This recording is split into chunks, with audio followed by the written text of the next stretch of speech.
Hello, this is Anthony Serna speaking to you from Pearl City, Hawaii. It is Monday, September 8th, 2014.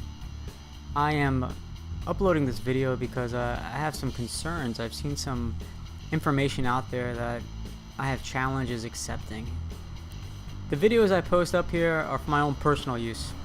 I take the time to record them, edit them sometimes, and upload them for myself to review. Whether someone watches it and gets some information out of it, that's wonderful if you do, or if it's just entertainment, that's fine. If you disregard it, I really don't care. So why I'm putting this video out here is because I hear these terms come up, and it kind of bothers me when I hear words such as orthorexia. I hear words such as pica, the word food, nutrition, thrown out a lot by many so-called experts in the field. And it challenges me because what makes someone an expert on food? What makes someone an expert on nutrition, on health, on any subject like that? You have to ask, at least I do, I ask myself, like, what is food? I look up the definition on different sources, and a lot of them are very similar. The definition I'm reading right now is one of the definitions, and it says, any nutritious substance that people or animals eat or drink, or that plants absorb in order to maintain life and growth. So if that's correct, then food is defined that it's vital, it's important, and if you don't consume food, then you wilt and die. You cease existing. If that is the case, then if you stop eating a certain substance that is considered food, you should die, based on that definition. So my challenge is this: if that's the definition of it, and I've been told what food is. When I was growing up, it was the 4 food groups: milk, dairy, beef, chicken, fish, and the grains and so forth. What I found out is when I started removing certain items from my life, I started becoming healthier. And it's really relative. I don't like using that word healthier or improve or better, because what do I know?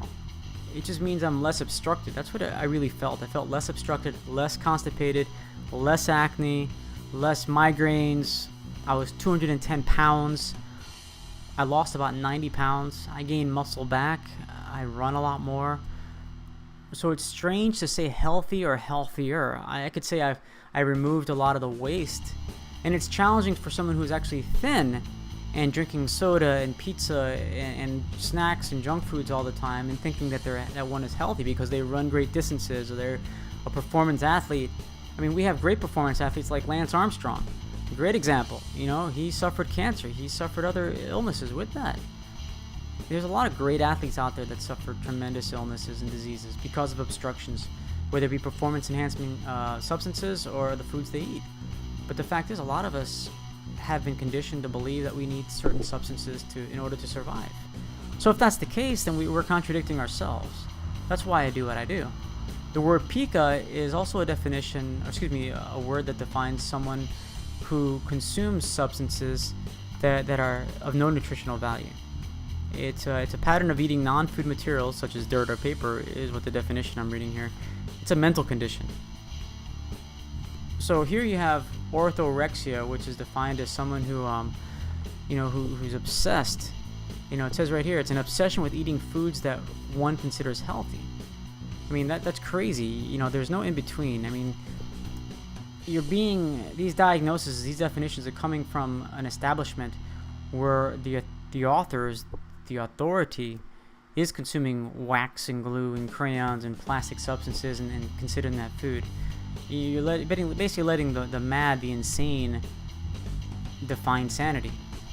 That's what I've learned.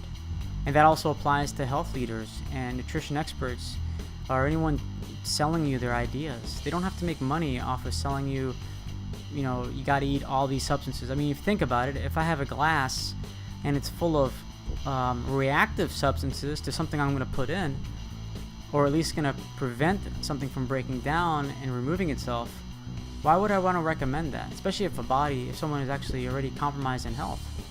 That's counterintuitive.